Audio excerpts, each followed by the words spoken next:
In this episode, we are going to talk about how we quit our job and pursue what we love. Are you doing well in your career? Everybody was very shocked by my decision. You have a lot of money and you make the move, that will probably burn a lot of money away. I felt very extremely underemployed. The fear of regret. I am very scared that in 5 years' time, I will regret the decision of not leaving. There's no way out, so you have to make it work. What is the worst that can happen if I don't succeed? Nope. That's not my life.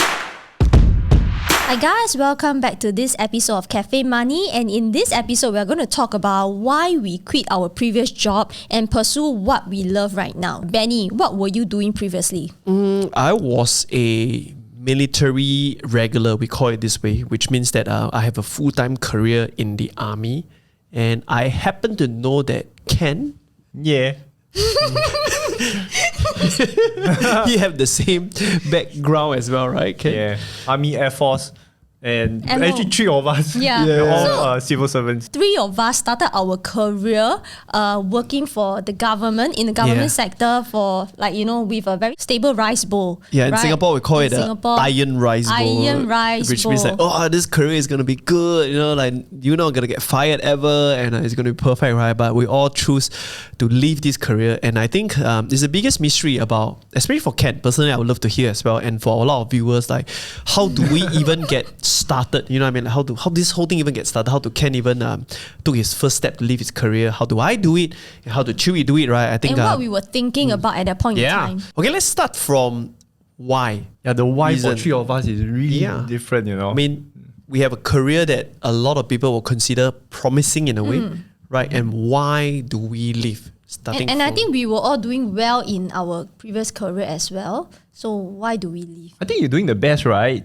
yeah. I was doing pretty You are doing the okay. best. Not, Yeah, you're doing the we are best not doing among the well, us. yeah. No. So maybe you share why. Because for someone who is doing absolutely well in their career, right? Why the heck will you leave your job? Yeah, okay, share us a little bit Okay, more. so to be honest, right? Wait, what was your what previous was I job? doing? Okay, so I was teaching in a primary school, like elementary school Alright. in Singapore, and I would say that in Singapore the teachers' salary, they are quite well paid lah, right? They have quite an okay, decent salary. Compared to the rest of the world, I guess. Yeah. Yes, I love my job. I really like my job actually. My colleagues love me. I love them too. My bosses are very nice to me. Wow. Actually, everything was good. Are you That's mad? Yeah. That's why, what's the issue now? Like, when I brought up the topic of like wanting to, and I was actually on the almost the, no, I wouldn't say peak, but like on the verge of where my principal is going to send me for interview for promotion. Right? Cool. And, What can a teacher promote to? Better teacher? like certain role, right? So I Like will what, like what? take on some leadership role in the school. And then I decided to leave the service. That's why everybody was very shocked by my decision. Why do you want to leave the service when everything is good for you? And I'm not like given bad grading or anything. In fact, my VP was like telling me I wasted that spot because there's only a limited number of grades that they can give every year. Let's say number of A's, number of B's, and because I left the job, right, then they wasted that slot. Never mind. Yeah, I was actually looking at my seniors who are like 10 years or 5 or 10 years my senior, and I was looking at them and I asked myself this question: do I want to be doing what they are doing in 5 to 10 years time? Oh, wow. That's Yeah. a very So- powerful so- question. so I- Even I- for what yourself. was your senior doing differently from what you're doing, or is entirely the same? So basically they're holding on to the role that I'm supposed to get promoted to. Which is like a head of department. Yeah, kind of Okay, thing. okay, cool. And is there any difference? I would say it's just more work, more and more work. And the job scope is, I would say, is pretty much the same. So I mean, I'm in my 30s. I just can't see myself doing those same thing Yeah. for the rest of my 10, 20, 30 years. But kudos to teacher. They are very Yeah. important. Correct. And they work from like what, 6:30 a.m. to what They time do you work really long hours, right? So maybe To what probably hour? about 10 to 12 hours a day. Some of them, those who are very Yeah, I hardworking. think teachers go home at like 5 p.m. or something like that. It's crazy, man. And I just don't see much personal growth and development in if I were to stay in that job and that role. So like I have an idea of what I want to become in my life, maybe in the next 5 to 10 years time, but I just don't see that if I were to stay in that job and that role, I just cannot get there. I will just become like what my seniors are, and that is not what I want to be. I mean, there's nothing wrong with that, but it's just not what I want to be. Cool. Yeah. Okay, can I pour some like hot water and add some salt and pepper into your whatever Let's you're Sure. saying? do it. Okay, I mean, this is in particular Singapore context. The teachers go through a hard time. I have few friends who are teachers. I think the worst thing the teachers need to deal with is parents. Like shit, man. I can handle parents very well. Really? Yeah. Oh, I see the way parents complain. Like, oh, I want to slap the parents. Like, I mean, come on. I mean, your child should be suffering some abuse. So they rather than be abused when they're young, then they go out in the workforce. They are more conditioned to it. My perspective is this, the parents needs to be on your side, and you need to share with them that you are also on their side, and both of you, your side is to do something best for the child. Now I know why you are the best teacher around. Thank you very much. I think the problem we are speaking about here, right, is the adversity level of the generation.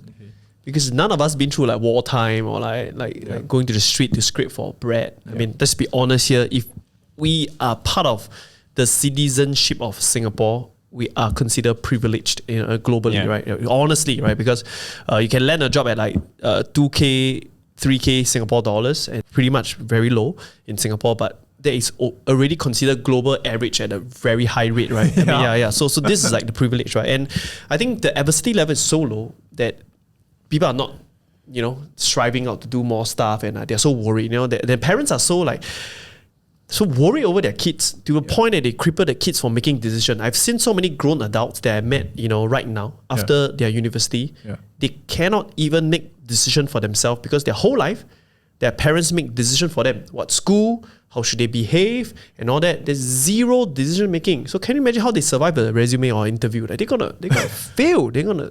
How do they survive colleagues and failure? Imagine someone say that they are not good. No, you cannot say that my son is not good. Yeah, because every child you're given an award, even being the last, you still are given presented an award. That's crap. And all the remarks must say nice things. Already. Yeah, you are supposed to tweet. When I grew up in school, my teacher was very nasty at my report book. Yeah. It was talkative or very active in the class participation. no, I said Benny is not listening in school. No, but it's okay. I mean, there's a good direct feedback. I have to learn how to deal with like So stress, the right? better way to say is he will perform better if he stay more focused in class. So sheltered. No wonder you're a good teacher.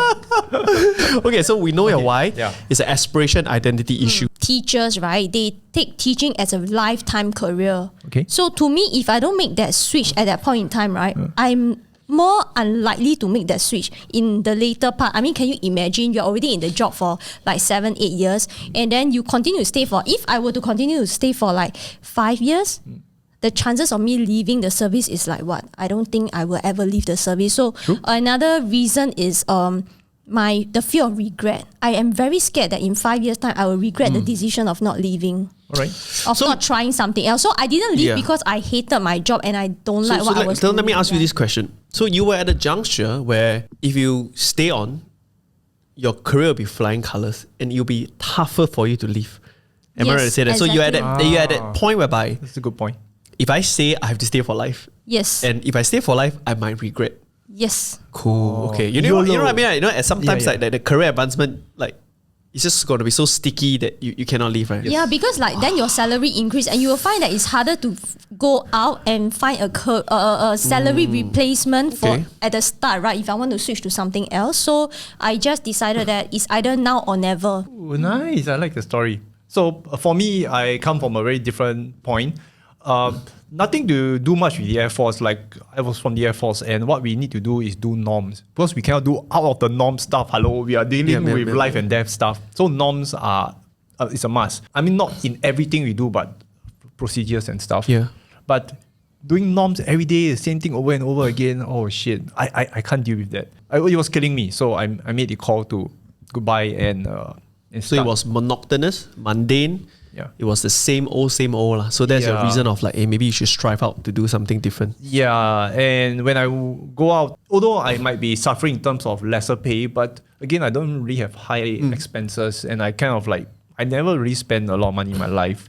So it's true. Even until now, my $2.50 soap. So I went out and I just started entrepreneurship. I could be earning half my salary, but it was a good journey. Military? Air. I'm in a land. Yeah. I'm in a land. I think the word is underemployed. It's a very not commonly emphasized word. So I felt very extremely underemployed. So when I was in my earlier school days, I have a scholarship. And the scholarship binds my career down to a non-commissioned officer scheme, which means in Singapore it's called sergeant or specialist scheme. Right? So my career advancement is just trapped. And my life is just limited. And I have to be constantly under very bad leadership because of smart people in bad roles, and there's no way I can perform. So I felt that I can do a lot more, but no matter what I do, I'm trapped in the scheme. So you feel like you have a lot of potential, but it's because they just don't let you do. You cannot. You cannot see your full potential. I'm systematically crippled. Like because this is the just progression is a lot of it tied to not just performance based, but like certificate based. No, in fact, a lot of it is not performance based. I see. So my performance bonus is capped. Everything is capped, everything is limited. But wait, do I have a very flourishing career? Yes, because in Singapore standard, I was just 4 years in the military. I'm already a staff sergeant, so I am very high flyer in the career. Wow. But it doesn't matter. So how far can I go?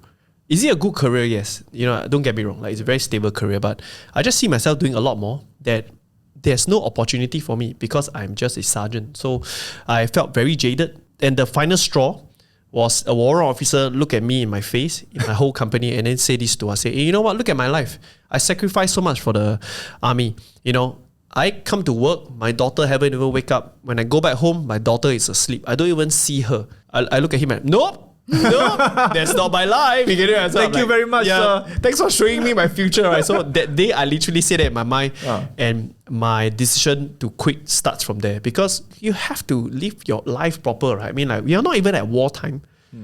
I mean, we're at wartime. I mean, if it's wartime, I don't see my daughter and my family. I mean, it doesn't matter, right? But we're not at wartime, right? But the truth is, there's so much sacrifice, and right now, I think he's in a better position in a military career. But in my time, like, it's just so elitism and all this in place that I just hated it. So I wanted to come out to earn money based on what value I can contribute, and not on a scheme and a standards. Yeah, so I decided to come out. You are talking about maybe the sergeant's level, like you feel it there. Yeah. But I do know a lot of officers also do feel the same exactly as you. They do get stuck because however high level officer you are, there's somebody higher than you. Yeah. and you still get stuck by that boss up there. So even you go to the highest answers to the minister, and the minister answers to the people. So it's just one whole vicious cycle. Yeah. And the worst for officer, I think, is that I've seen many good officers, but they are just not good academically. So their career is limited. So they cannot be promoted, because we practice meritocracy in Singapore in purely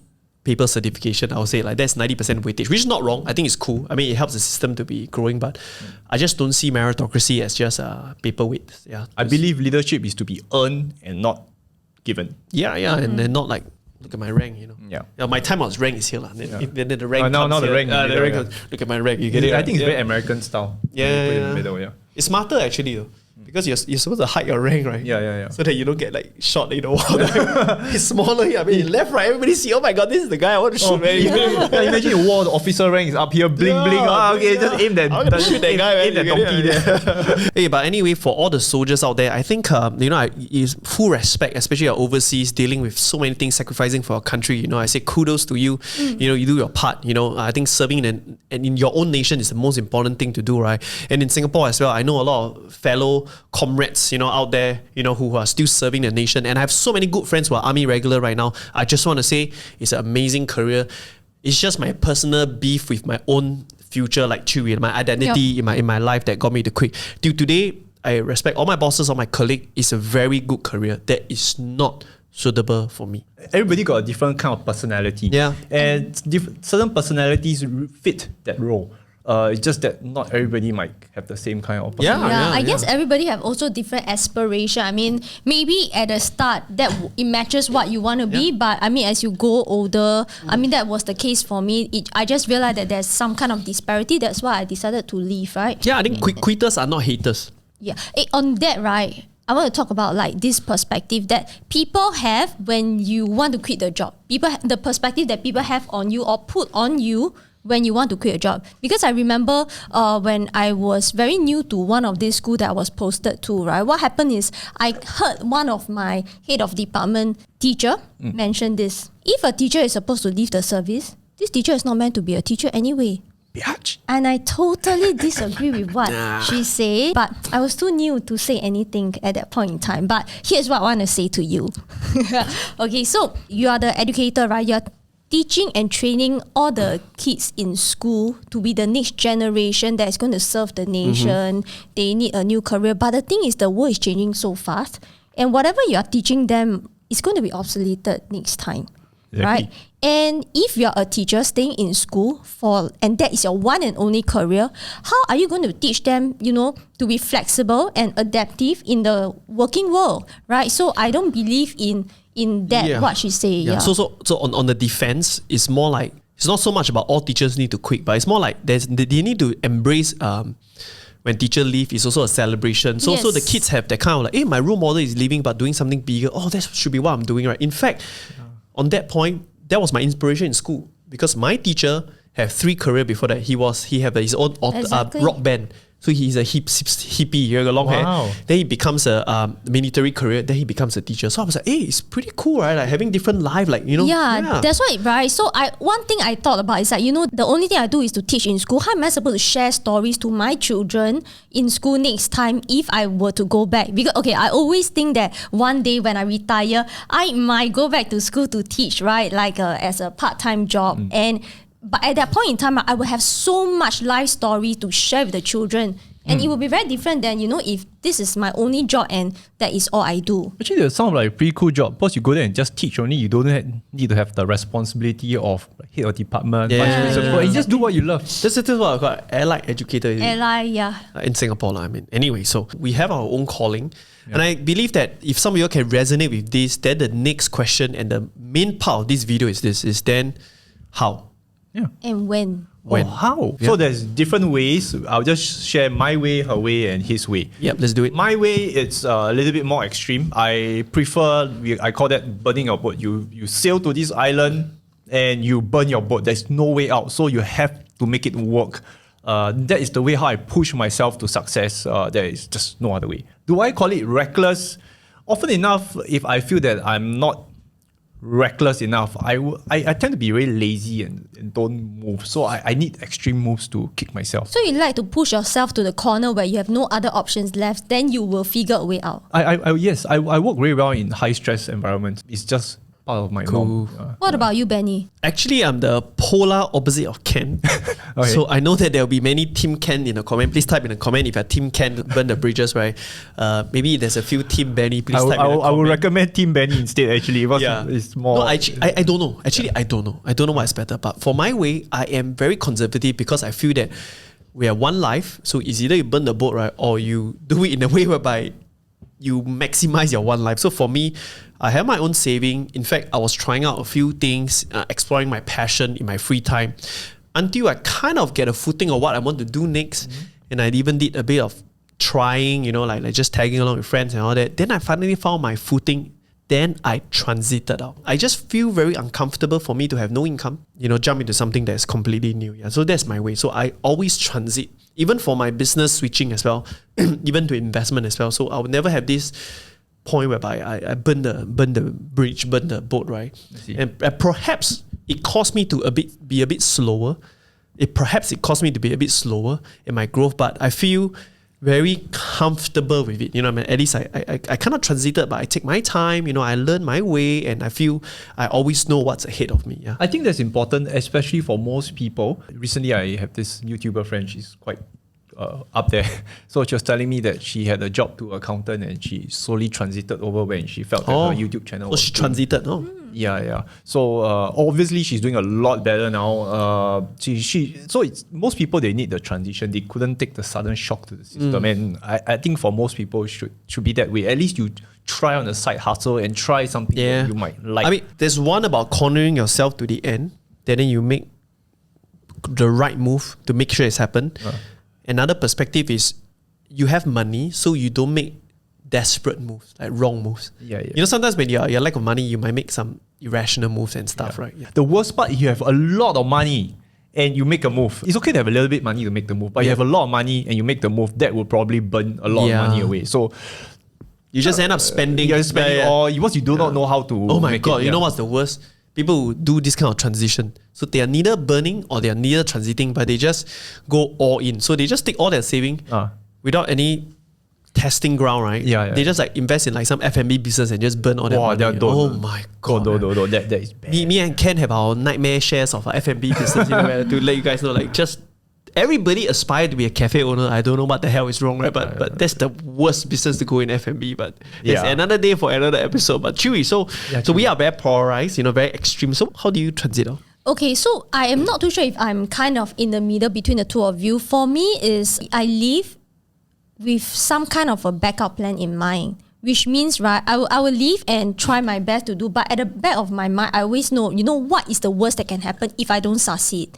Because I already have a certain skill set, and if I don't succeed in the new things that I'm doing, right, the worst that can happen is for me to, let's say, for example, I can go to doing a full-time tutor. You can open your own center. Maybe if I cannot be a business owner, right, I can just be a full-time tutor. So what is so bad about it? There's nothing bad about it. And in fact, I could be earning more than I was earning when I was in the service, right? So to me, that was mine. Feel safe, right? My feel safe is knowing that I can go all out to try something, but my worst backup plan is still not that bad. So as a tutor, you in Singapore, I'm not too sure about overseas, right? But in Singapore and tutor, if you're like really hardworking, like 5 days a week, right? I heard like they make like what, 7K, 8K a month and stuff like that. Yeah. Easily lah. I think more, man. I mean, if you're a highly sought after tutor, I think it's in the 5 figures, man. Yeah. Correct, you're right. Man, why am I not a tutor? That's a good career. I mean, but we of course see a lot of such people who are making such moves. It's smart. I mean, it's good to have some side income. There's nothing wrong so with I don't have that kind of a transition, so-called like what Benny has. Neither do I go to the extreme of no backup plan. So I will go all in, but with some kind of plan in mind. If let's say the plan A fails, right, I will just go to the backup plan, which is still not too bad, and I feel comfortable about it. So the question is, when should people not transit? Should stay in their... Well, what are your perspectives? So, we hear on the good side of people who quit their job, start a business, invest, become millionaires and blah, blah, blah, right? But the truth is, it's a small percentage. Distortion in the market right now is that people look at our channel and say, oh, there's millionaires here doing property investment and all that. So we should quit, right? But the truth is, this might not be a majority of people who leave their job, right? So in what circumstances should people reconsider leaving their career? More important that you got to have a kind of growth mindset.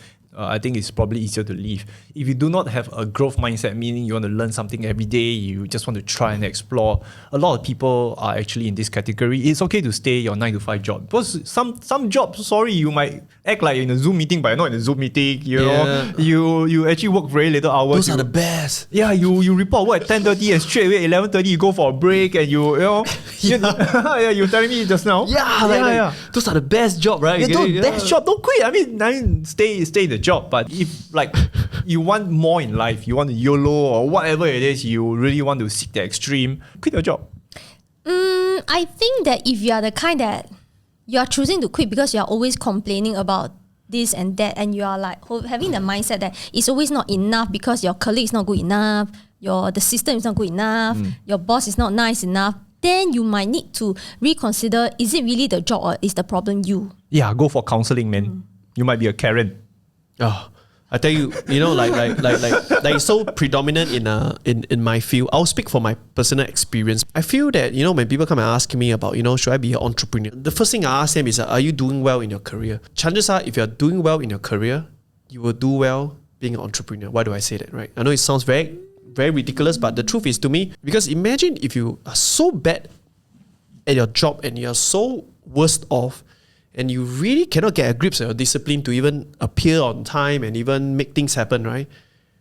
And if you think that going out to start a business is an easier option, you're gonna die, man. I mean, like, you're gonna die. I mean, like, so much truth to that. Yeah, so I was telling a lot of my regular army friends that, you know what, if you are not doing that well in the career and you don't see yourself as a highly disciplined folks that you can take care of your own time, stay in that job that is paying you, and they won't fire you unless you do something huge. Don't look at me and then like, oh, I should quit because I work double the hours compared to in the military, you know what I mean? And I think you have to have a very clear perspective for what you're going to do next and cannot shy away from hard work.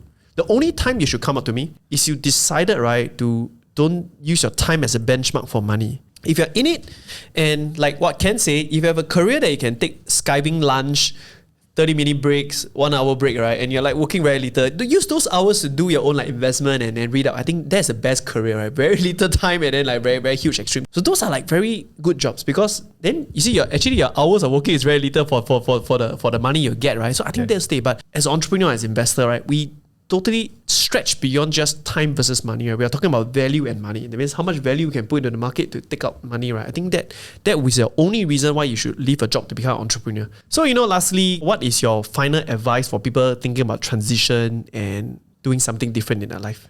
I think in life, you got to feel really authentic to yourself. And because you're authentic to yourself, you will actually make a lot more impact to the people around you. So if you are happy in what you do, stay. If you are not happy in what you do and you believe you have a lot more to contribute, you know what you need to do. If you know that you can do better, like what Benny mentioned about underemployed, right? Then maybe it's a good option for you to try and move on to something else. But if you are in the situation whereby, you are not sure what is suitable for you and everything doesn't seem to be good, then if your job is still paying you well, then just stay on the job. Don't chase the money because you will get burnt out anyway for the next thing that you're doing. Chase for the passion. So you want to find something that you can work doubly as hard, whether it's investment or business, right? But you sleep getting excited even if though you work double the time. And if you found that little sweet passion thing, right, stick with it. Passion is something that is so cheesy to say, but it's so important to follow because that is what fuels you to get up and do more every day to lead a life that you deserve. With that, we come to the end of this episode. Hope you guys love it and share in your comments, right? Where are you right now in your life? Are you transiting? What do you think about what do you learn best in this episode, right? And I will see you in the next episode. Bye.